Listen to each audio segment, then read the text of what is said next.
नमस्कार, आप देख रहे हैं डन न्यूज और मैं हूं आपके साथ शारदा झा। आप सभी दर्शकों का स्वागत है। बुलेटिन की शुरुआत से पहले नजर डालते हैं आज की हेडलाइंस पर। रेखा थाना क्षेत्र के मारर गांव में दिल दहलाने वाली वारदात आई सामने। 3 वर्षीय बच्ची की बुआ ने गला रेत कर की हत्या।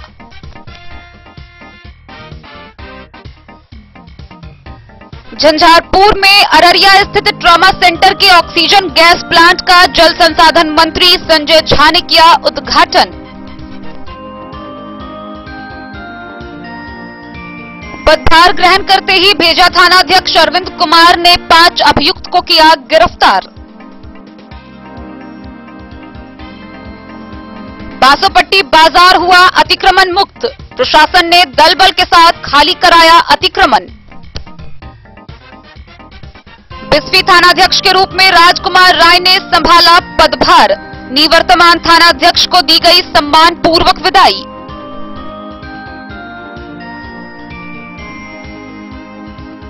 जयनगर में भाकपा माले जिला कमेटी की 2 दिवसीय बैठक संपन्न।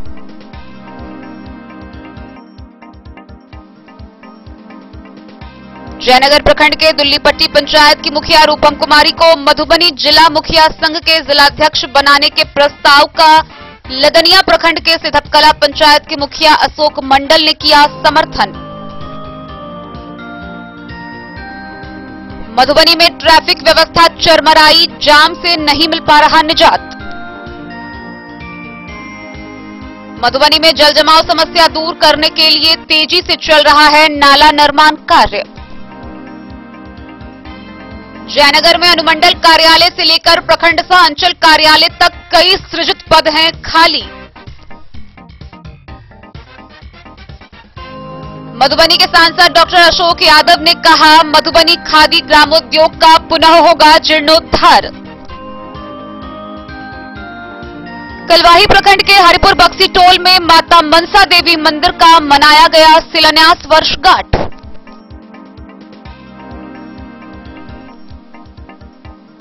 और मधवापुर पंचायत के मुखिया राजेश कुमार ने स्थानीय सामुदायिक चिकित्सा केंद्र के प्रभारी चिकित्सा पदाधिकारी की कर दी पिटाई। पदाधिकारी ने दर्ज कराई एफआईआर।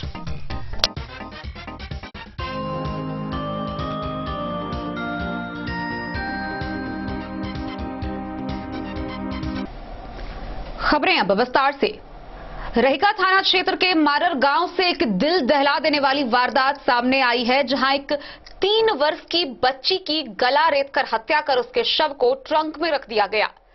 इस मामले को लेकर मृतका के पिता ने स्थानीय थाना में आवेदन दिया है। आपको जानकर आश्चर्य होगा कि बच्ची की हत्या करने वाली आरोपी महिला संबंध में उसकी बुआ लगती है। इस मामले में पुलिस ने अब तक 4 लोगों को गिरफ्तार किया है। पूछताछ जारी है।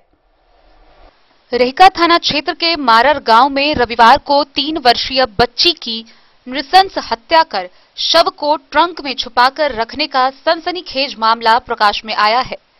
घटना के संबंध में बताया गया है कि मारर गांव के आशीष पासवान की 3 वर्षीय पुत्री राधिका कुमारी रविवार को 1 बजे दिन से गायब हो गई। बच्ची के गायब होने के बाद बच्ची का खोजबीन शुरू हुआ। परिजन उसे ढूंढने लगे पर बच्ची का कहीं पता नहीं चल पा रहा था। शाम 7 बजे गायब बच्ची राधिका गांव में ही अपने गोतिया चाचा के घर में रखे ट्रंक में मृत पाई गई। बच्ची के मुंह एवं गर्दन पर धारदार हथियार से हमला कर उसकी हत्या की गई थी। इस मामले में रेखा थाना में मृत बच्ची के पिता आशीष पासवान ने प्राथमिकी दर्ज कराई है। दर्ज प्राथमिकी में चचेरी बुआ कविता देवी, चाचा ललित पासवान, अजय पासवान, दादी रासो देवी एवं चाची रंजू देवी को हत्यारोपी बनाया गया है। पुलिस ने रविवार की रात ही बुआ कविता देवी व चाची रंजू देवी को गिरफ्तार कर लिया। वहीं सोमवार को राजनगर थाना क्षेत्र के रघुनी देहट गांव से रासो एवं ललित पासवान को गिरफ्तार किया। रेखा थाना के मारर गांव में रविवार की शाम हुई बच्ची राधिका कुमारी की हत्या से 2 दिन पूर्व उसका मुंडन संस्कार गांव में ही हुआ था। मुंडन संस्कार में बच्ची की हत्या में आरोपी परिवार भी शामिल हुआ था। मुंडन के 2 दिन बाद बच्ची की हत्या से गांव में गमगीन माहौल है। बच्ची की हत्या के आरोपी बुआ कविता देवी ने पुलिस के समक्ष यह स्वीकार किया है कि हत्या उसी ने की है। सदर अस्पताल में मृतका के चाचा विपिन कुमार पासवान ने बताया कि जब ग्रामीण बच्ची को खोजने के लिए गांव एवं गांव से बाहर इधर उधर भटक रहे थे, तब शाम लगभग 7 बजे ललित पासवान अपने घर में रखे बच्ची के शव को ट्रंक से बाहर निकालकर जंगल की ओर फेंकने जा रहा था। ग्रामीणों द्वारा देख लिए जाने पर हल्ला होने के कारण वह शव को वहीं फेंककर भाग गया। इस मामले में थानाध्यक्ष अरुण कुमार ने बताया कि आपसी रंजिश में मासूम की हत्या हुई है।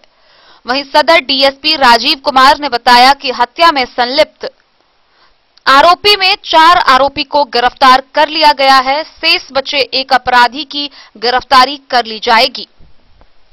अगर पुतो के नाम है मंजू देवी, अगर पति के नाम है ललित पासवान। अहाँ के की नाम है? हमर नाम है सर ललन पासवान। अहाँ के बाबूजी के महेशी पासवान।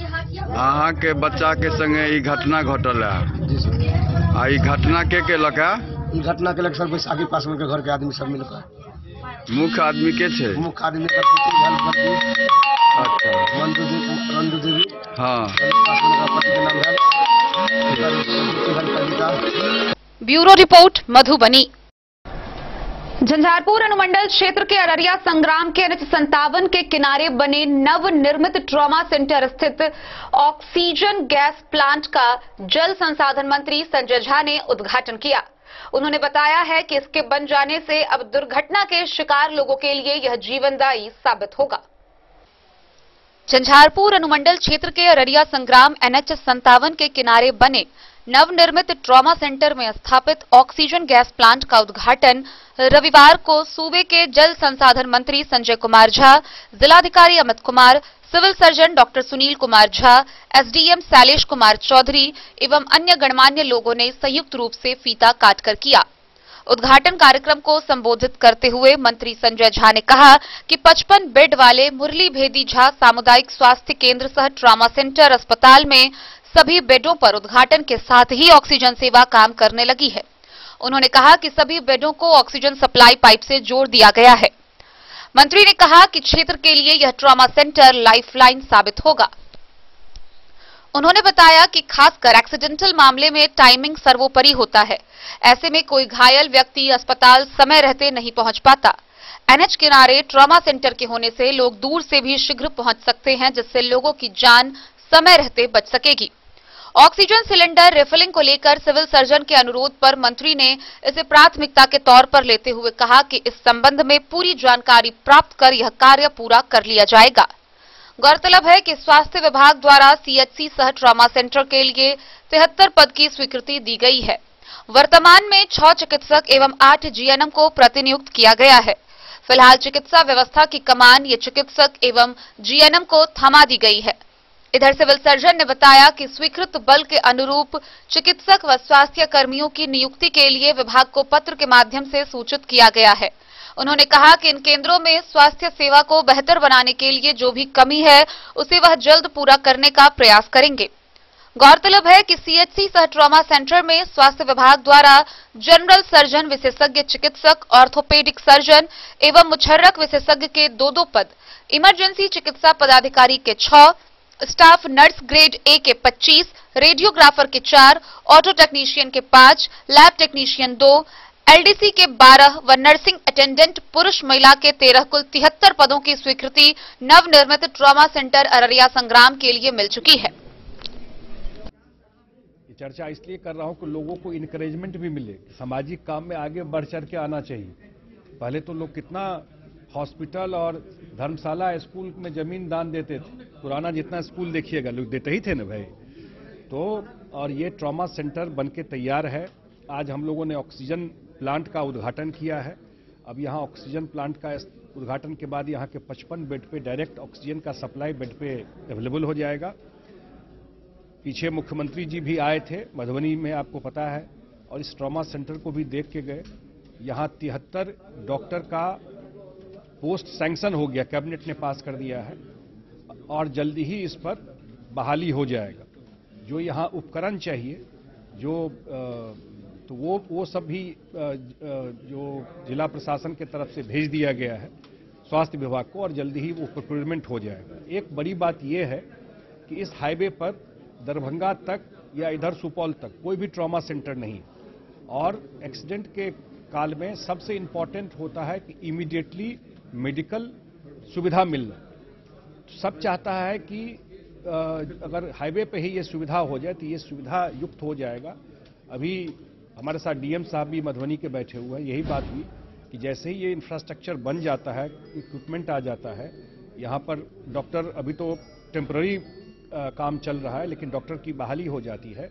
इस पूरा हाईवे पर यहाँ एक नंबर का भी हम लोग प्रचार कर देंगे कि इस इमरजेंसी के समय में उस नंबर पर फोन करेंगे तो तुरंत एम्बुलेंस चला जाएगा, उनको इमीडिएटली वहाँ से लेके आ जाएगा। तो मेरे ख्याल से एक बहुत बड़ा मेडिकल के लाइन में, सेक्टर में, स्वास्थ्य के क्षेत्र में एक बहुत बड़ा इंफ्रास्ट्रक्चर बन के तैयार हो गया है बिल्कुल हाईवे के ऊपर।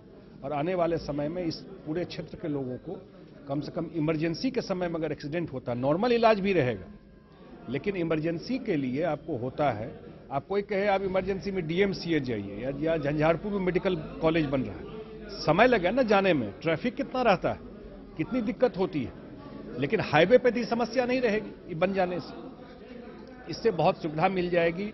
कोविड के टाइम में भी हम लोगों ने देखा कि कितना क्राइसिस ऑक्सीजन का होता है और उसी बैकग्राउंड में ऑक्सीजन प्लांट लग गया है। और अभी हम जैसे सिविल सर्जन मधुबनी ने कहा कि अगर इसमें कोई फैसिलिटी क्रिएट हो जाता है कि यहाँ से प्रोक्योर करके भी दूसरी जगह ले जा सके, अब टेक्निकली हम लोग समझ लेते हैं लेकिन उसका भी रास्ता हम लोग निकाल ही देंगे, चाहे इस माध्यम से हो, चाहे सरकार से हो, चाहे मुझे अपने फंड से करना हो, जैसे भी होगा तो यहाँ से प्रोक्योर करके वहाँ के लिए ना, यहाँ मधुबनी के पास जो है रामपट्टी के लिए या कहीं भी ले जाना हो यहाँ से, क्योंकि जितना है उससे अभी 5 है।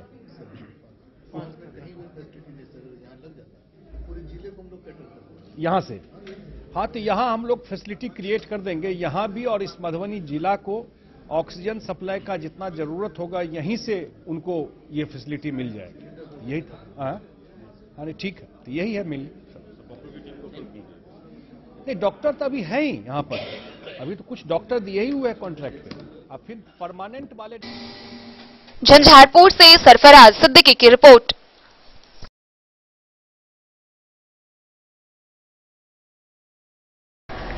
भेजा थाना के प्रभारी अरविंद कुमार पदभार ग्रहण करते ही एक्शन मोड में आ गए हैं। गौरतलब है कि पदभार ग्रहण करते हुए ही उन्होंने 5 अभियुक्त को गिरफ्तार किया है। यह अभियुक्त कई दिनों से पुलिस को चकमा देकर फरार थे, जिसे आखिरकार थानाध्यक्ष ने गिरफ्तार कर लिया है और आगे की कार्रवाई के लिए उसे न्यायिक हिरासत में भेज दिया गया है।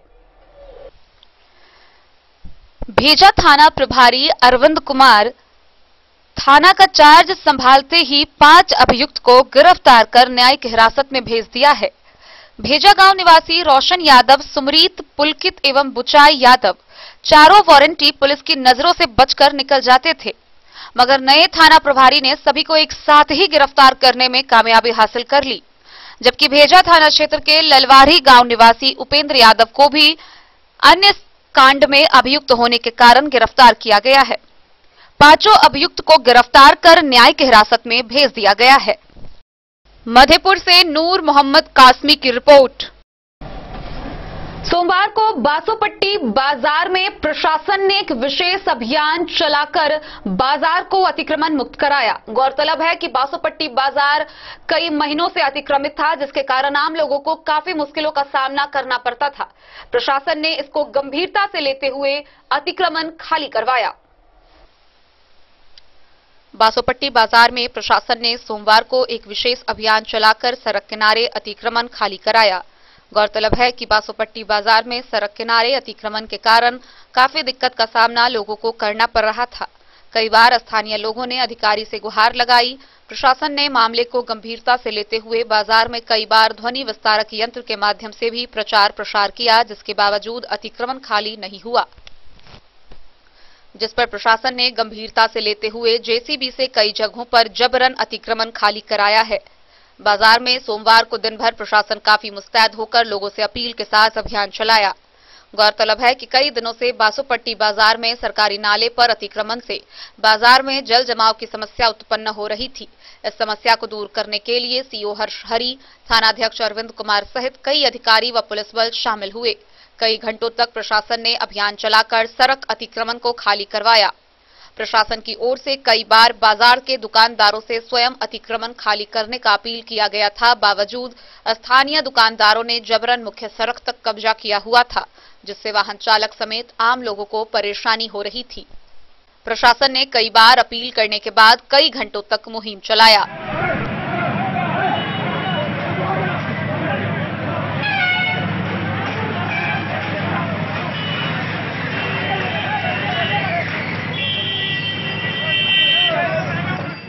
बासोपट्टी से रोशन ठाकुर की रिपोर्ट। बिस्वी में थानाध्यक्ष के पद पर राजकुमार राय ने पदभार ग्रहण किया है। वहीं इस मौके पर निवर्तमान थानाध्यक्ष संजय कुमार को सम्मान पूर्वक विदाई दी गई। बिस्वी थानाध्यक्ष के पद पर रविवार को राजकुमार राय ने अपना पदभार निवर्तमान थानाध्यक्ष संजय कुमार से ग्रहण किया। पदभार ग्रहण के पश्चात उन्होंने पत्रकारों से बातचीत के दौरान बताया कि थाना क्षेत्र में विधि व्यवस्था संधारण करना उनकी पहली प्राथमिकता होगी, जिससे कि लोग अमन चैन से रह सके। उन्होंने कहा कि शराबबंदी कानून को अक्षरश लागू करना व अपराधियों पर नकेल कसना उनकी पहली प्राथमिकता में से एक होगी। उन्होंने कहा कि पुलिस का पहला कर्तव्य होता है कि क्षेत्र में अमन चैन स्थापित करे, जिससे कि लोग सही से अपना जीवन व्यतीत कर सके। नव पदस्थापित थानाध्यक्ष राजकुमार राय ने बताया कि क्राइम मुक्त क्षेत्र बनाने के लिए उनका प्रयास रहेगा। वहीं दूसरी ओर विदाई सह सम्मान समारोह का आयोजन कर निवर्तमान थानाध्यक्ष संजय कुमार को सम्मानित किया गया। नूरचक पंचायत पैक्स अध्यक्ष विष्णुदेव सिंह यादव ने निवर्तमान थानाध्यक्ष को सम्मानित करते हुए उनके कार्यकाल को लेकर विस्तार से चर्चा की। उन्होंने कहा कि उनके कार्यकाल में थाना क्षेत्र में शराबबंदी व अपराध पर अंकुश लगाने में सफल रहे हैं। उनके द्वारा किए गए कार्यों का काफी प्रशंसा किया गया। मौके पर निवर्तमान थानाध्यक्ष संजय कुमार, एसआई महेश सिंह, सुभाष मायाशंकर सिंह, प्रशिक्षु एसआई राहुल देव, एएसआई सुरेश चौधरी, उदय सिंह, रविंद्र चौधरी, हरेंद्र राय, समाजसेवी विनोद यादव, मोहम्मद मेहताब आलम सहित अन्य पुलिसकर्मी मौजूद थे। बिस्फी से सत्यनारायण यादव की रिपोर्ट। जयनगर स्थित बस्ती मध्य विद्यालय के परिसर में भाकपा माले जिला कमेटी का 2 दिवसीय बैठक संपन्न हुआ, जिसका नेतृत्व जिला सचिव ध्रुव नारायण कर्णे ने की। इस दौरान विस्तार से चर्चा की गई। वहीं नया आवास कानून की मांग को लेकर विधानसभा के समक्ष 14 मार्च को आंदोलन करने पर निर्णय लिया गया। जयनगर बस्ती मध्य विद्यालय परिसर में भाकपा माले जिला कमेटी का 2 दिवसीय बैठक जिला सचिव ध्रुव नारायण कर्ण की अध्यक्षता में संपन्न हुई। बैठक को संबोधित करते हुए भाकपा माले पोलित ब्यूरो सदस्य सह जिला प्रभारी धीरेन्द्र झा ने कहा कि केंद्र सरकार देश को लुटेरे पूंजीपतियों के हाथे बेच रही है। महंगाई अब लोगों के बर्दाश्त के बाहर है। इस राज्य में किसानों को यूरिया तक नहीं मिल रहा है। इन सवालों को लेकर भाकपा माले का आंदोलन पूरे बिहार में चल रहा है। सरकार दलित गरीबों को वास भूमि और आवास देने के बदले गरीब उजारो अभियान चला रही है। इसका डटकर विरोध होगा और नया आवास कानून की मांग पर विधानसभा के समक्ष 14 मार्च को प्रदर्शन होगा। मनरेगा में लूट के खिलाफ 200 दिन काम, 600 रुपए मजदूरी और कार्यस्थल पर राशि का भुगतान मुद्दा भी मजबूती से उठाया जाएगा। माले नेता भूषण सिंह ने कहा कि जयनगर के समग्र विकास के लिए आंदोलन तेज होगा। जयनगर के मजदूरों के हक हकूक के मुद्दे के प्रति प्रशासन उदासीन है। बैठक में जिला कमेटी सदस्य उत्तम पासवान, लक्ष्मण राय, श्याम पंडित, अनिल सिंह, प्रेम झा, योगनाथ मंडल, बेचन राम, विशंभर कामत, विजय दास, योगेंद्र यादव सहित कई लोगों ने भाग लिया। मधुबनी जिला भाकपा माले की 2 दिवसीय बैठक चल रही है। इस बैठक से 25, 26, 27 मार्च को गया में पार्टी का जो राज्य सम्मेलन हो रहा है उसकी तैयारी को लेकर के विस्तृत बात हो रही है और उसके लिए जो संगठन का विन्यास है, सदस्य भर्ती करना, सदस्यता का नवीकरण करना, शाखा का गठन करना, लोकल सम्मेलन करना और भी तैयारी करना, इन सब चीज़ों पर हम लोग बात कर रहे हैं। इसके साथ ही साथ पूरे बिहार में यूरिया खाद को लेकर के हाहाकार मचा हुआ है। सभी अंचलों में, प्रखंडों में, जिलों में किसान परेशान हैं और नीतीश कुमार जी सोए हुए हैं। तो ये किसानों के प्रति जो बेरुखी है या धान की खरीद सरकार को जो MSP पर करना चाहिए था वो नहीं के बराबर हुआ है, तो ये किसान विरोधी जो नीतीश की सरकार है इसके खिलाफ व्यापक गुस्सा है और इसको लेकर के बिहार विधानसभा में आगामी सत्र में भाकपा माले के जो विधायक हैं मजबूती से आवाज उठाएंगे कि जो उस किसान की बात नहीं करेगा उसको कुर्सी पर बने रहने का कोई अधिकार नहीं है।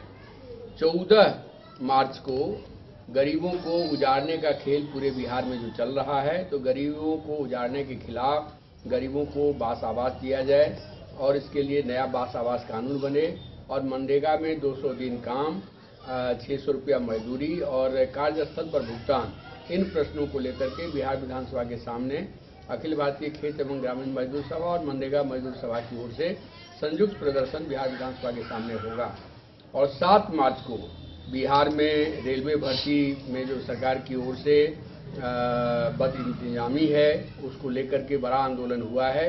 उस आंदोलन को और आगे बढ़ाने के लिए बिहार में तमाम खाली पदों पर भर्ती करने के लिए बेरोजगारों को रोजगार देने के सवाल पर आयशा और इनौस का एक बड़ा सम्मेलन पटना में होगा और उस सम्मेलन से 74 आंदोलन में जिस तरह से छात्र युवाओं ने पटना की सत्ता को और दिल्ली की सत्ता को हिलाने का काम किया था उसका ऐलान किया जाएगा।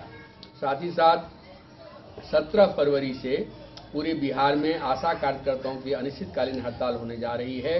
इस कोरोना काल में जान जोखिम में डालकर आशा कार्यकर्ताओं ने लगातार काम किया है और आज का जो ग्रामीण अस्पताल है आशाओं के जरिए चल रहा है, लेकिन आशा कार्यकर्ताओं को एक न्यूनतम मानदेय के आधारित जो सम्मानजनक मजदूरी मिलनी चाहिए, मानदेय मिलना चाहिए, वो बिहार सरकार नहीं दे रही है, मोदी सरकार नहीं दे रही है। इसको लेकर के जो हड़ताल हो रही है उस हड़ताल का हमारी पार्टी पूरी मजबूती से समर्थन करेगा। इन सारे प्रश्नों को लेकर के और मधुबनी में भाकपा माले की मजबूती को लेकर के हम लोग विचार विमर्श कर रहे हैं और आने वाले दिनों में मधुबनी जिला फिर से। मोहम्मद अली के साथ हनुमान प्रसाद मोर की रिपोर्ट। लदनिया प्रखंड के सिधपकला पंचायत के मुखिया अशोक मंडल ने जिला स्तर पर मुखिया संघ गठन करने की बात कही। गौरतलब है कि इस दौरान उन्होंने बताया कि जयनगर प्रखंड के दुल्लीपट्टी पंचायत की मुखिया रूपम कुमारी को जिला मुखिया संघ का अध्यक्ष बनाने के प्रस्ताव पर उन्होंने समर्थन जाहिर किया। लदनिया प्रखंड के सिधपकला पंचायत के मुखिया अशोक मंडल के द्वारा सेमिनार के विषय त्रिस्तरीय पंचायत प्रतिनिधियों और पंचायत के मुखिया के अधिकारों में हो रहे दिन प्रतिदिन कटौती पर अपना विचार व्यक्त करते हुए जिला स्तर पर मुखिया संघ का गठन करने की बात कही। इसी क्रम में उन्होंने दुल्लीपट्टी पंचायत के मुखिया और जयनगर प्रखंड मुखिया संघ के अध्यक्ष रूप में रूपम कुमारी को मधुबनी जिला मुखिया संघ का जिलाध्यक्ष बनाने के प्रस्ताव का समर्थन प्रदान करते हुए कहा कि महिला मुखिया की संख्या आधी से अधिक होने और सरकार की भी महिला सशक्तिकरण के नीति के कारण शिक्षित, लोकप्रिय, युवा, सक्रिय महिला मुखिया को मधुबनी जिले के मुखिया संघ का जिलाध्यक्ष बनाने के विचार को प्रकट किया। उन्होंने कहा कि पूर्व के समान नाम मात्र के मुखिया संघ नहीं बनकर सशक्त और सक्रिय मुखिया संघ का निर्माण के साथ जिले के सभी संघों का मार्गदर्शक, सहयोगी और नेतृत्वकर्ता मुखिया संघ बनकर प्रभावशाली संघ के रूप में कार्य करने की बात कही। सरपंच के पंच, उप मुखिया, उप सरपंच, पत्रकार बंधु सभी को दुल्लीपट्टी पंचायत सोशल दुल्लीपट्टी की तरफ से अभिनंदन और स्वागत करते हैं। साथ ही नवनिर्वाचित त्रिस्तरीय पंचायत के प्रतिनिधि को बधाई और शुभकामना प्रदान करने के साथ उन्हें सम्मान प्रदान करने का मौका प्राप्त होने से आज गौरव प्राप्त होने के कारण हमारी संस्था सोशल एंड दुल्लीपट्टी मुखिया रूपम कुमारी दुल्लीपट्टी पंचायत के वाली कृतज्ञ और गौरवान्वित महसूस कर रहे हैं। त्रिस्तरीय पंचायत हमेशा अपेक्षा करती हूँ मन संचार करते हमारे और हमारे पति मार्गदर्शक मनीष कुमार जिले के विभिन्न प्रखंड मुखिया संघ के अध्यक्ष और पदाधिकारी, मुखिया संघ जयनगर प्रखंड के पदाधिकारी, प्रखंड प्रमुख, पत्रकार बंधुओं सभी को दुल्लीपट्टी पंचायत में अभिनंदन और स्वागत करती हूँ। सेमिनार के विषय पर हमारे विचार त्रिस्तरीय पंचायत और पंचायत के मुखिया अधिकारों में हो रहे दिन प्रतिदिन कटौती पर अधिकार के लिए सक्षम, सक्रिय, ऊर्जावान युवा शक्ति संगठन मजबूत संघ का निर्माण से जन आकांक्षाओं के पूर्ति के साथ पंचायती राज लोकतंत्रीय मूल्यवान और विकेंद्रीयकरण के उपदेश को सच्चाई से पूरा करने के लिए। मोहम्मद अली के साथ हनुमान प्रसाद मोर की रिपोर्ट।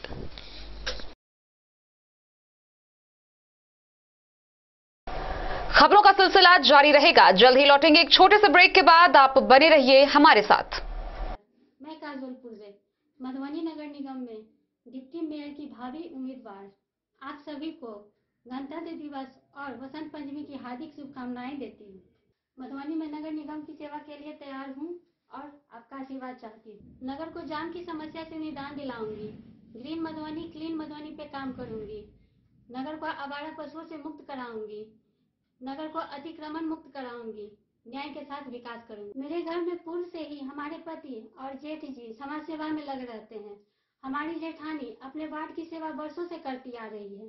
उन लोगों से प्रेरित होकर ही और लोगों के विचार से मैं पूरे नगर की सेवा करना चाहती हूँ। कपड़ों की दुनिया का चमकता सितारा झड़ीलाल, शादी ब्याह हो या तीज त्योहार, हर मौके के लिए हमारे पास है खास किस्म की साड़ियाँ।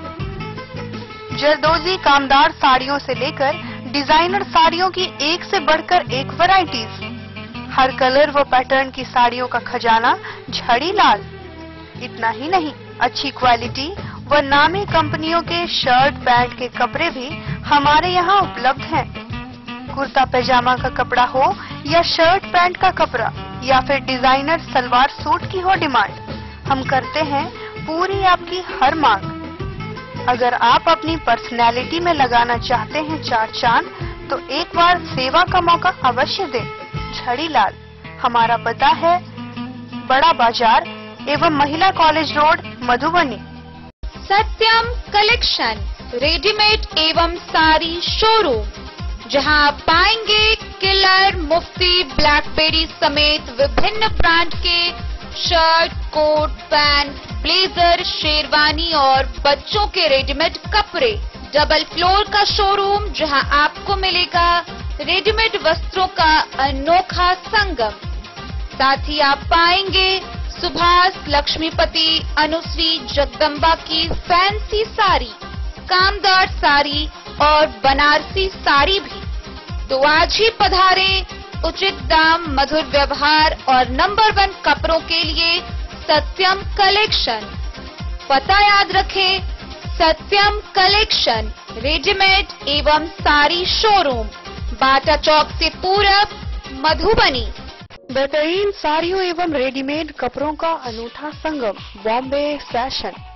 शादी हो या कोई त्योहार, हर तरह के खास आयोजन में आपको पसंद आएंगी यहाँ के डिजाइनर, कामदार एवं बेहतरीन साड़ियाँ।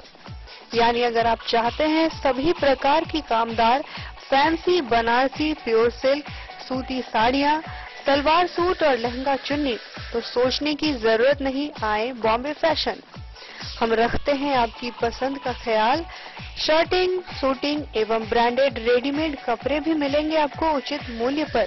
यही नहीं, बच्चों के कपड़े बाजार से कम कीमत पर, यानी होलसेल रेट पर प्राप्त करें। पता याद रखें, बॉम्बे फैशन, महिला college road, Madhubani. Hotel Gokul राज,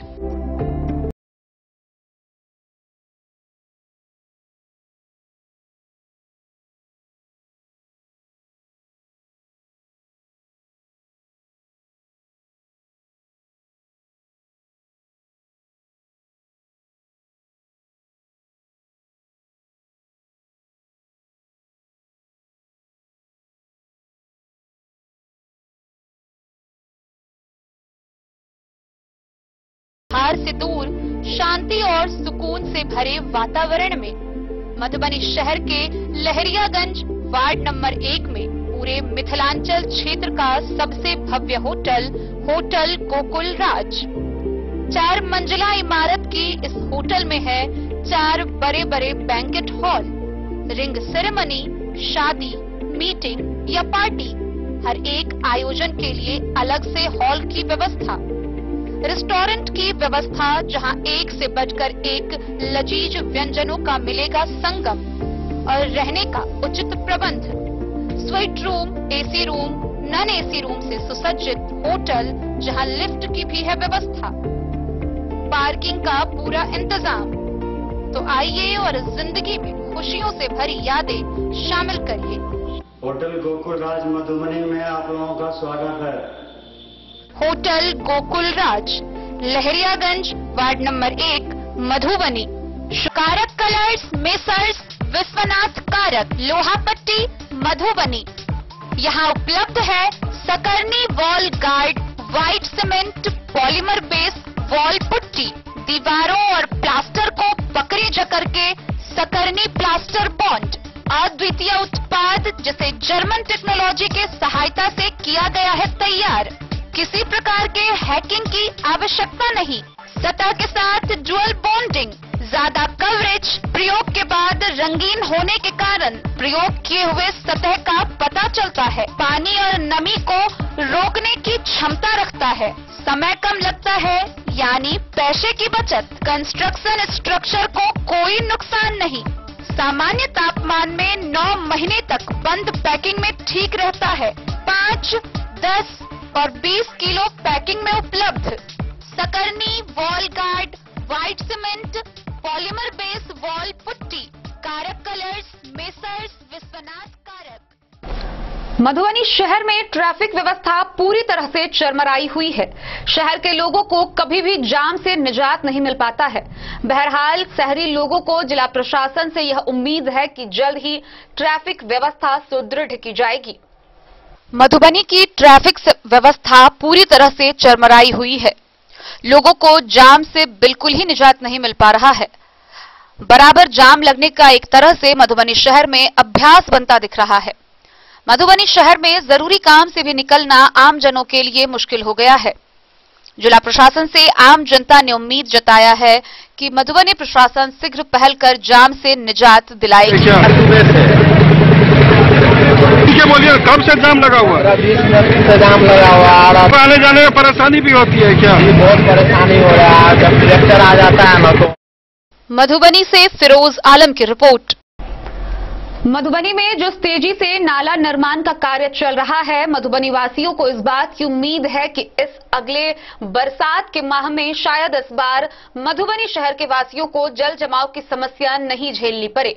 बहरहाल ये आने वाला वक्त ही बताएगा। फिलहाल मधुबनी जिला में नाला निर्माण का कार्य बहुत ही तेजी से चल रहा है। मधुबनी में जल जमाव की समस्या दूर करने के लिए नाला निर्माण का कार्य तेजी से चल रहा है। उम्मीद की जा रही है कि बरसात में इस बार जल जमाव की समस्या मधुबनी वासी को नहीं मिलेगा। कार्य युद्ध स्तर पर चल रहा है। वहीं स्थानीय लोगों का कहना है कि सड़क को अब और ऊंचा करना पड़ेगा।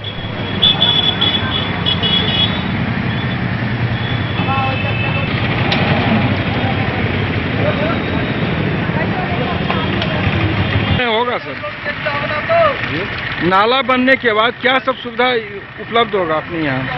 सुविधा तो उपलब्ध होगा, बहुत बढ़िया होगा। रोड चौड़ीकरण होगा, जाम का निजात मिलेगा। जाम का निजात। हाँ सर, क्या सब सुविधा प्राप्त होगा नाला बन जाने के बाद? नाला बनने से तो पानी का ही समस्या में हल होगा। थोड़ा सा ये है कि रोड थोड़ा और हाइट होता ना तो ठीक था। क्या कार्य तेजी से चल रहा है? क्या लग रहा है? कार्य तेजी से चल रहा है। मधुबनी से फिरोज आलम की रिपोर्ट। जयनगर अनुमंडल कार्यालय से लेकर प्रखंड सह अंचल कार्यालय तक सरकार द्वारा सृजित कई अधिकारियों के पद खाली हैं। वहीं दूसरी तरफ एक ही अधिकारी कई पदों के प्रभार में है और इसका खामियाजा आम लोगों को भुगतना पड़ रहा है। लोगों का काम 100 समय कभी पूरा नहीं हो पाता है। जयनगर अनुमंडल कार्यालय से लेकर प्रखंड सह अंचल कार्यालय तक सरकार द्वारा सृजित पद खाली रहने और अधिकारियों के प्रभार पर रहने के कारण आम लोगों का काम समय पर पूरा नहीं हो रहा है, जबकि कई पदों पर अधिकारियों एवं कर्मचारियों का प्रभार पर रहना भी आम लोगों के लिए घातक साबित हो रहा है। यही कारण है कि जयनगर के अधिकांश कार्यालयों पर दलाल प्रवृत्ति के लोग अधिकारियों और कर्मचारियों पर अपना दबदबा कायम रखकर कार्यालय संबंधित कार्य को लेकर लाखों रुपए कमा रहे हैं। ऐसा मामला खासकर विभिन्न विभागों के कर्मचारियों का सामने आ रहा है। सुशासन की दुहाई देने वाली नीतीश कुमार के शासन में भ्रष्टाचार या अवैध उगाही को लेकर उच्च स्तरीय अधिकारियों को लिखित शिकायत व मोबाइल पर मौखिक जानकारी देने के बावजूद उच्च स्तरीय अधिकारियों की लॉटरी लग जाती है और जिनका शिकायत उनके कान तक पहुंचा उनसे अच्छा खासा डील हो जाता है। जानकारी के अनुसार जयनगर अनुमंडल में अवर निर्वाचन पदाधिकारी के रूप में विवेक कुमार ने योगदान दिया, लेकिन उन्हें मधुबनी में प्रभारी जिला निर्वाचन पदाधिकारी बनाया गया है, जिस कारण वे अधिकांश अनुपस्थित रहते हैं। इसी तरह अनुमंडल दंडाधिकारी के 4 सृजित पद खाली है, डीसीएलआर का पद खाली है। इन दोनों पदों का जिम्मा अपर अनुमंडल पदाधिकारी को सौंपा गया है, जबकि अनुमंडल कृषि पदाधिकारी, अनुमंडल कल्याण पदाधिकारी एवं एडीएसओ का पद रिक्त है। प्रखंड शिक्षा पदाधिकारी और प्रखंड कृषि पदाधिकारी के रिक्त पद प्रभार में चल रहे हैं। अंचल कार्यालय भी खाली पदों का दंश झेल रहा है। 10 हल्का कर्मचारी में से 9 पद रिक्त, 1 राजस्व हल्का कर्मचारी के सहारे 9 राजस्व हल्का एवं अंचल निरीक्षक का जिम्मा सौंपा गया है। यहां भी अंचल निरीक्षक के रिक्त पद प्रभार में चल रहा है, जबकि परिचारी 1, नाजीर एवं क्लर्क के 4 पद खाली है, जबकि प्रधान लिपिक के पद प्रभार में चल रहे हैं। इस तरह प्रखंड कार्यालय में कई सृजित पद रिक्त हैं या प्रभार में चल रहा है। उर्दू अनुवादक 15 पंचायत सेवक में से 5 में से 3 पंचायत सेवक, 1 जनसेवक एवं 1 प्रभारी के रूप में कार्यरत हैं। प्रखंड सह कार्यालय में बीते कई वर्षों से कई पद रिक्त हैं।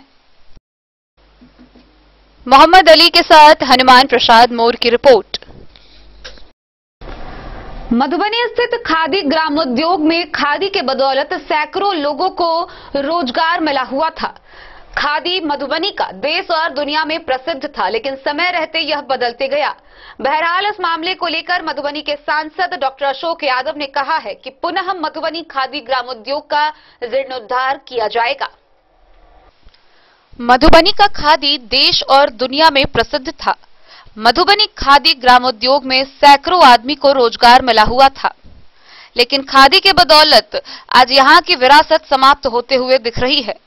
मधुबनी के सांसद डॉक्टर अशोक यादव ने कहा है कि पुनः मधुबनी खादी का जीर्णोद्धार किया जाएगा।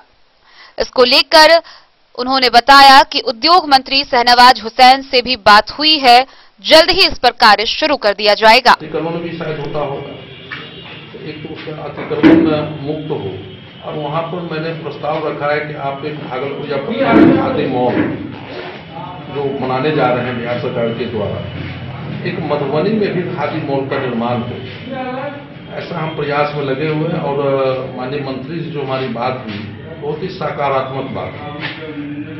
मधुबनी से फिरोज आलम की रिपोर्ट। कलवाही प्रखंड क्षेत्र के हरिपुर बक्सी टोल में माता मनसा देवी परिसर में शिलान्यास वर्षगांठ मनाया गया। इस कार्यक्रम का आयोजन Swami Shankaracharya Nischalanand Saraswati public charitable trust Haripur Bakshi Tol के तत्वाधान में किया गया, जहां हजारों लोगों की मौजूदगी देखी गई। कलवाही प्रखंड क्षेत्र के गांव हरिपुर बक्सी टोल सती माई स्थान परिसर में माता मनसा देवी मंदिर शिलान्यास वर्षगांठ दिवस मनाया गया। इस कार्यक्रम की अध्यक्षता पूर्व मुखियापति नथुनी शाह ने किया। इस कार्यक्रम का आयोजन Swami Shankaracharya Nischalanand Saraswati public charitable trust Haripur Bakshi Tol के तत्वाधान में किया गया। संस्थापक सह सचिव प्रोफेसर इंदिरा झा ने कहा कि माता मनसा मंदिर का शिलान्यास 14 फरवरी 2021 को किया गया था। कोरोना काल के चलते निर्माण कार्य स्थगित था। उन्होंने बताया कि 2023 के जुलाई माह तक मंदिर का निर्माण कार्य पूरा कर लिया जाएगा।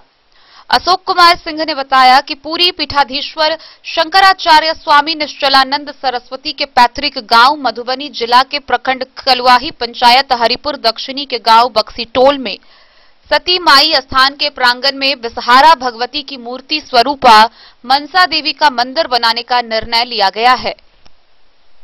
यह मंदिर जगत गुरु पूरी पीठाधीश्वर शंकराचार्य के सानिध्य में उनके भावना के अनुसार मंदिर का निर्माण हरिद्वार के मनसा देवी के स्वरूप को ध्यान में रखकर बनाने की योजना बनाई गई है। शंकराचार्य के पैतृक गांव हरिपुर बक्सी टोल को तीर्थ स्थल बनाने का निर्णय लिया गया है।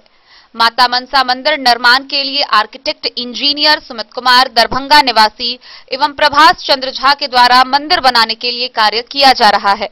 माता मनसा मंदिर शिलान्यास वर्षगांठ दिवस के मौके पर नरेश झा, प्रभास झा, गन्नाथ झा, चंदन कृपानाथ, स्थानीय सरपंच सहदेव साह, पूर्व मुखियापति नथनी साह, मोहन, भूप नारायण, सुमित, आशीष, सरोज, महेंद्र, वीरू, नंद किशोर, सुनील, रंजीत, शंभू, सीबू कामत सहित कई लोग उपस्थित रहे। शंकराचार्य के रूप में अपने नित्यानंद सरस्वती जी महाराज का जो है आज जो यहाँ कार्यक्रम हुआ है इस पर कुछ जानकारी दिया जाए। मनसा देवी मंदिर का निर्माण कार्य गत वर्ष से शुरू हुआ है और आज 1 साल पूरा हुआ है। इन 1 साल के अंदर में हम लोगों ने इसका जो नींव जमीन के सतह से 17 फीट नीचे से लेकर के अब तक जो है हम करीब वो पूरा इसका जो है मंदिर जमीन के ऊपर 20 फीट जो है मंदिर बन चुका है और हम उम्मीद करते हैं कि अगले वर्ष तक ये मंदिर का कार्य पूरा हो जाएगा और इस मंदिर के निर्माण में करीब 1.5 करोड़ रुपए लागत लगने की संभावना है, जिसमें सभी ग्रामीणों, बंधु बांधव और सारे जितने भी लोग हैं काफी उत्साहित हैं और वो सारे लोग सहयोग कर रहे हैं और मुझे पूरा विश्वास है कि हम इस कार्य को पूरा करके एक भव्य कार्यक्रम अगले 2023 में महाराज का 80वां वर्षगांठ बड़े धूमधाम से मनाएंगे और उन्हें आग्रह भी करेंगे कि वे स्वयं भी यहाँ पे आएं और इस सुंदर भव्य मंदिर का उद्घाटन करें। गत वर्ष माघ शुक्ल द्वादशी तथा 24 फरवरी 2021 को श्रीमद जगतगुरु शंकराचार्य के निज सचिव स्वामी निर्विकल्पानंद सरस्वती जी महाराज का शुभागमन हुआ था। उन्हीं के कर कमलों से शिलान्यास हुआ था और आज माघ शुक्ल द्वादशी है, अतः हम लोगों ने उस शिलान्यास दिवस का आज धूमधाम से यहाँ वर्षगांठ मनाया है और आज वर्षगांठ के माध्यम से हम लोगों ने इसकी समीक्षा की है कि 1 वर्ष में हमने कितने कार्य पूर्ण किए हैं और हमारी अग्रिम योजना क्या है। अग्रिम योजना के अंतर्गत अब मंदिर के छत की ढलाई होनी है, जिसको हम मार्च के अंत तक पूर्ण करेंगे और अप्रैल महीने के प्रथम सप्ताह में उड़ीसा से पुनः वो सारे कारीगर अपनी टोली के साथ यहाँ आएंगे और उड़ीसा की कलाकृति को यहाँ उड़ेलेंगे गर्भगृह में और जितने भी पिलर्स हैं और उसको एक भव्यता प्रदान करेंगे उड़ीसा की शैली में, जिसके पीछे उद्देश्य यह है कि उड़ीसा की शैली में हम यह मंदिर बनाकर श्री गोवर्धन मठ पुरी जो श्रीमद जगतगुरु शंकराचार्य का जहाँ पर पीठ है उसको और गुरुदेव की जन्मभूमि को हम एक साथ जोड़ सके। आज किस चीज का कार्यक्रम था? मां मनसा देवी मंदिर का निर्माण कार्य चल रहा है, उसी के वर्षगांठ का आयोजन किया गया था आज।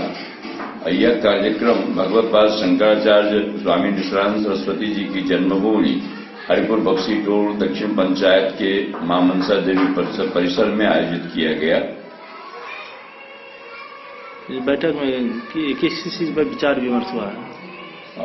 2023 तक यह मंदिर निर्माण कार्य पूरा कर लिया जाएगा, ऐसा निर्णय लिया गया है और इस मंदिर निर्माण में 1.5 करोड़ रुपए की लागत आने की संभावना है और वर्ष 2023 में ही मां मनसा देवी की प्राण प्रतिष्ठा की जाने की भी तैयारी चल रही है। कलवाही से सरमोद लाल दास की रिपोर्ट। मधवापुर प्रखंड क्षेत्र से एक बड़ी खबर सामने आ रही है, जहां मधवापुर पंचायत के मुखिया राजेश कुमार ने स्थानीय सामुदायिक चिकित्सा केंद्र के प्रभारी पदाधिकारी डॉक्टर कामेश्वर महतो की जमकर पिटाई कर दी। इस मामले को लेकर अस्पताल के प्रभारी चिकित्सा पदाधिकारी ने स्थानीय थाना में मुखिया के विरुद्ध प्राथमिकी दर्ज कराई है। वहीं दूसरी तरफ प्राथमिकी दर्ज कराने के बाद क्षेत्र की एक महिला ने प्रभारी पदाधिकारी के ऊपर अश्लीलता का आरोप लगाते हुए उनके ऊपर प्राथमिकी दर्ज कराई है। आइए हम आपको विस्तार से बताते हैं ये पूरी वारदात। मधवापुर पंचायत के मुखिया राजेश कुमार ने स्थानीय सामुदायिक चिकित्सा केंद्र के प्रभारी चिकित्सा पदाधिकारी की पिटाई कर दी। एक मरीज का इलाज करने की बात कहकर 12 फरवरी की रात सोने के दौरान दरवाजा खुलवाकर घटना को अंजाम दिए जाने की बात बताई गई है। सोमवार को यह जानकारी मधवापुर पुलिस ने पत्रकारों को दी। पीड़ित प्रभारी चिकित्सा पदाधिकारी डॉक्टर कामेश्वर महतो ने इस मामले से संबंधित एफआईआर मधवापुर थाने में दर्ज कराई। उन्होंने जान मारने की नीयत से वार करने का आरोप मुखिया सहित उनके साथ पहुंचे हमलावरों पर लगाया है। घटना के दौरान मुखिया द्वारा अस्पताल के जरूरी कागजातों को फाड़ कर नष्ट कर दिए जाने का जिक्र प्रभारी ने पुलिस को दिए गए आवेदन में किया है। उन्होंने बताया कि मुखिया के अलावा इस घटना में शामिल शैलेंद्र कुमार साह और शंकर प्रसाद साह को भी नामजद किया गया है। यह एफआईआर दर्ज होने के बाद प्रभारी चिकित्सा पदाधिकारी के खिलाफ भी मधवापुर की एक महिला ने इलाज के दौरान अश्लील हरकत करने का आरोप लगाते हुए एक शिकायत दर्ज कराई है। आवेदिका यशोदा देवी ने आवेदन में लिखा है कि शोर मचाने के दौरान वहां पहुंची कुछ महिलाओं की वजह से उसकी इज्जत बची। आवेदिका ने आवेदन में यह भी लिखा है कि उसकी शिकायत के आलोक में मुखिया ने जब प्रभारी से जानकारी मांगी तो प्रभारी ने मुखिया की पिटाई की। आवेदिका ने इस मामले में प्रभारी के अलावा अस्पताल के कई कर्मचारियों को नामजद कराया है। मधवापुर से शत्रुमर्दन कुमार की रिपोर्ट। खबरों का सिलसिला जारी रहेगा। जल्द ही लौटेंगे एक छोटे से ब्रेक के बाद। आप बने रहिए हमारे साथ। मिशन विद्यापीठ शिक्षा के क्षेत्र में एक नया आयाम अब छोटे बच्चों के लिए भी आधुनिक सुविधाओं के साथ उपलब्ध। विवेकानंद मिशन विद्यापीठ जूनियर, जहां क्लास प्री नर्सरी से 5th स्टैंडर्ड तक के बच्चों का एडमिशन प्रारंभ है। अगर आप भी चाहते हैं अपने बच्चों का शिक्षा के क्षेत्र में बेहतर विकास, तो विवेकानंद मिशन विद्यापीठ जूनियर है आपके लिए तैयार। 2.5 से 10 वर्षों के बच्चों के लिए आपको मिलेगा आधुनिक सुविधाओं के साथ एक बेहतर शिक्षा का माहौल। सीबीएसई बेस्ड करिकुलम सिलेबस के साथ साथ स्टूडेंट्स होंगे art and craft, game and sports और कल्चरल एक्टिविटीज में अव्वल। इंग्लिश मीडियम के माहौल के बीच स्टूडेंट्स बनेंगे स्मार्ट, जहां किताबी ज्ञान के साथ साथ हर क्षेत्र में स्टूडेंट्स होंगे अवेयर। हॉबीज और इंटरेस्ट को मिलेगी प्राथमिकता। तो आइए और अपने बच्चों के बेहतर भविष्य के लिए आज ही नामांकन करवाइए। विवेकानंद मिशन विद्यापीठ जूनियर।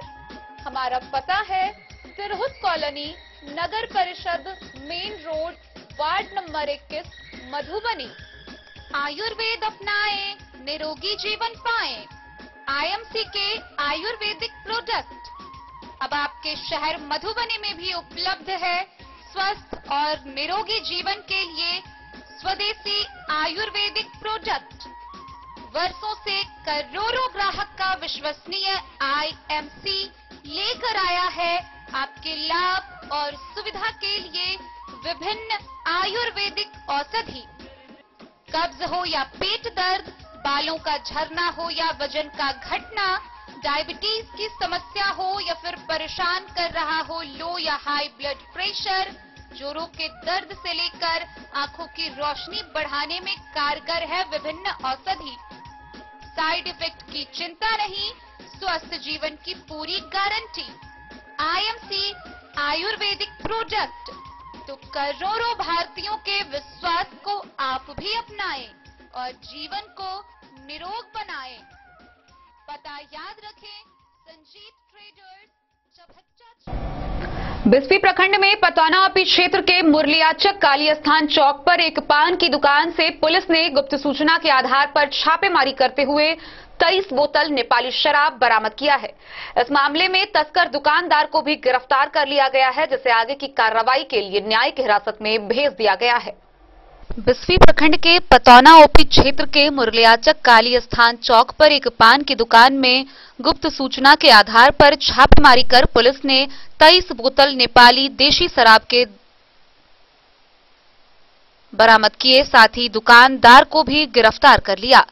गिरफ्तार शराब धंधेबाज की पहचान मुरलियाचक गांव निवासी सुरेंद्र राय के रूप में की गई है। ओपी अध्यक्ष प्रहलाद शर्मा ने बताया कि मद्य निषेध उत्पाद अधिनियम के तहत प्राथमिकी दर्ज कर न्यायिक हिरासत में भेज दिया गया है। मौके पर एएसआई राजेश कुमार शर्मा सहित अन्य पुलिसकर्मी मौजूद थे। बिस्फी से सत्यनारायण यादव की रिपोर्ट। मधवापुर और साहरघाट थाना में नए थानाध्यक्षों ने कार्यभार संभाला। साहरघाट में विजय पासवान और मधवापुर में राजकुमार मंडल ने पदभार लिया। वहीं इस दौरान कार्यभार लेने के बाद उन्होंने उपस्थित अधिकारियों व पुलिस कर्मचारियों से उनका परिचय लेते हुए विभिन्न प्रकार के दिशा निर्देश जारी किए। साहरघाट और मधवापुर थाना में नए थानाध्यक्षों ने कार्यभार संभाला। साहरघाट में विजय पासवान और मधवापुर में राजकुमार मंडल ने पदभार लिया। कार्यभार लेने के बाद थानाध्यक्षों ने पुलिस पदाधिकारियों और कर्मचारियों का परिचय लिया। फिर इलाके के परिसीमन की जानकारी संबंधित अधिकारियों से ली। क्षेत्र में विधि व्यवस्था और सुरक्षात्मक प्रबंध की मजबूती की प्राथमिकता रखे जाने की बात थानाध्यक्षों ने कही। मधवापुर से शत्रुमर्दन कुमार की रिपोर्ट।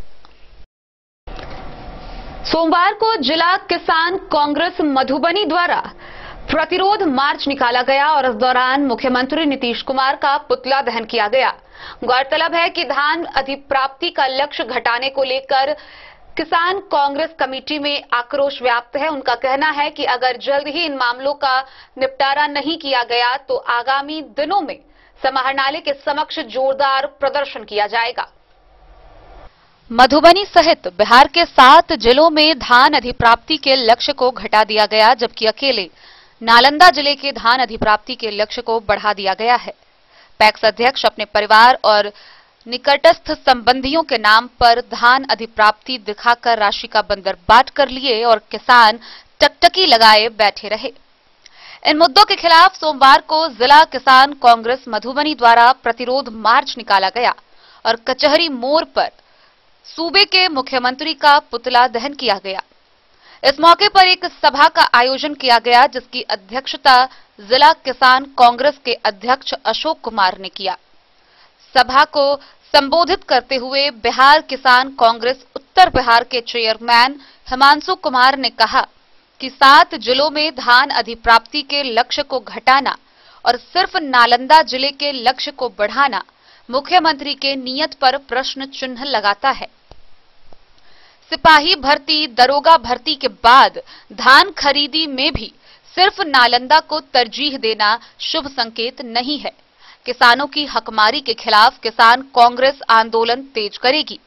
यदि बिहार सरकार धान खरीदी के लिए आवेदित किसानों का धान नहीं खरीदती है और दोषी भ्रष्ट पदाधिकारियों, पैक्स अध्यक्षों के खिलाफ कार्रवाई नहीं करती है, तो बिहार किसान कांग्रेस अब सभी जिलों के समाहरणालय पर जोरदार प्रदर्शन करेगी।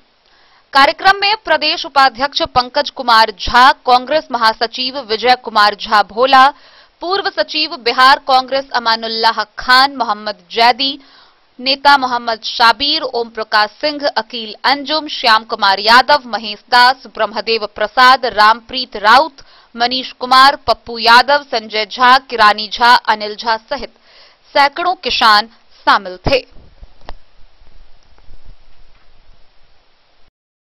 मधुबनी से फिरोज आलम की रिपोर्ट। झंझारपुर के पूर्व विधायक गुलाब यादव ने प्रेस वार्ता की। प्रेस वार्ता के दौरान उन्होंने विधान परिषद चुनाव को लेकर जीत का दावा किया है। आइए आपको दिखाते हैं इस दौरान उन्होंने क्या कुछ कहा। झंझारपुर के पूर्व विधायक गुलाब यादव ने प्रेस कॉन्फ्रेंस कर विधान परिषद चुनाव को लेकर जीत का बड़ा दावा किया है। उन्होंने कहा कि विधान परिषद का चुनाव बिना पार्टी के होता है। इस बार का चुनाव अनोखा चुनाव होने जा रहा है, क्योंकि महिला सशक्तिकरण की दिशा में तेजी से लोगों की सोच बदल रही है। उन्होंने कहा कि इस बार के विधान परिषद चुनाव में अंबिका गुलाब यादव भारी मतों से चुनाव जीतने जा रही है और जो काम किसी जनप्रतिनिधि ने नहीं किया, चुनाव जीतने के बाद अंबिका गुलाब यादव करके दिखाएगी। उन्होंने राजद के प्रस्तावित उम्मीदवार मेराज आलम और विनोद सिंह दोनों पर तंज कसते हुए कहा कि एक जो कभी क्षेत्र में नहीं रहता, वहीं दूसरा जो डमी उम्मीदवार हैं। दोनों उम्मीदवार इस बार के चुनाव में कहीं नजर नहीं आ रहे हैं। उन्होंने कहा कि अपनी सामाजिक विश्वसनीयता एवं खुद की छवि के बदौलत पंचायत चुनाव में जीत हासिल करने वाले पंचायत जनप्रतिनिधियों के मान सम्मान, हक और अधिकार एवं संविधान की रक्षा के लिए उन्होंने विधान परिषद के चुनाव में अंबिका गुलाब यादव को प्रत्याशी बनाया है। चुनाव इसलिए लड़ना चाहते हैं जो कि देखिए चुनाव तो हर 6 वर्ष में एक बार विधान परिषद का हर टाइम आते ही रहते हैं, तो हमको लगता है चौथा टर्म अभी चुनाव आ रहे हैं। 2 टाइम हम प्रमुख भी रहे तो मतदान किए हैं। और चुनाव का मतलब जो है ना विशेष जो है ना कि पार्टी जो थोपते हैं कि मतलब ये कैंडिडेट मेरा हुआ और ये कैंडिडेट मेरा हुआ, बिल्कुल मतलब पंचायती राज एक्ट में कहीं कोई नियम ऐसा नियमावली है ही नहीं, कोई स्मॉल किसी के मुद्दा नहीं है।